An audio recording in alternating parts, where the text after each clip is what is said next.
మార్చి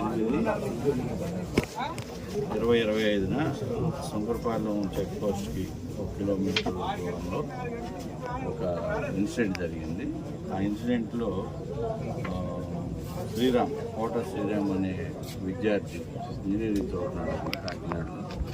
అతను లారీ కింద పడి అయితే వాళ్ళు మొత్తం 4 స్టూడెంట్స్, 4 కూడా JNTU ఐడియల్ కాలేజీలో ఇంజనీరింగ్ చేస్తున్నారు. వాళ్ళు శ్రీరామ్ అతను.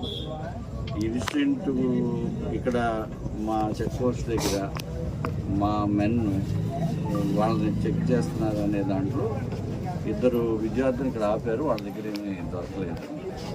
Routine part of job. ఈ 2 ఇక్కడి నుంచి వెళ్ళిన వాళ్ళకి ఇక్కడ ఉన్న వాళ్ళు ఫోన్ చేసి చెప్పారు, ఇక్కడ పోలీసులు ఆపారురా మమ్మల్ని. వాళ్ళు ఏం చేశారంటే ఇక్కడి నుంచి కిలోమీటర్ వెళ్ళిపోయారు. అక్కడికే వాళ్ళు ప్యానిక్ అయ్యారు, అంటే భయపడ్డారు. భయపడి ఈ భయపడటంలో ముందు వెళ్ళే లారీని క్రాస్ చేయాలి, అంటే ఓవర్టేక్ చేయాలనే ఆదుర్దాలో వెనకున్న ఆ అబ్బాయి పేరు అతను దూకేశాడు.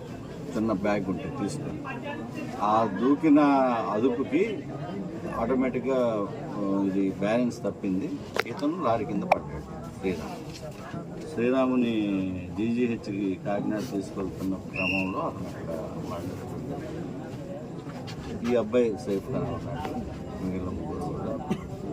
ఈ ఇన్సిడెంట్లో ఒక ఇన్ఫార్మర్, ఇక్కడ ఒక కానిస్టేబుల్ ఇన్ఫార్మర్ ఎంపడబడ్డాడని చెప్పారు.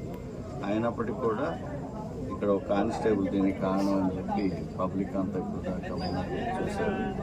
అతన్ని సస్పెండ్ చేస్తున్నాం. ఈ ఇన్ఫార్మర్ని ఎవరో కూడా గుర్తించి అతని మీద కూడా కేసు నమోదు చేస్తున్నాం.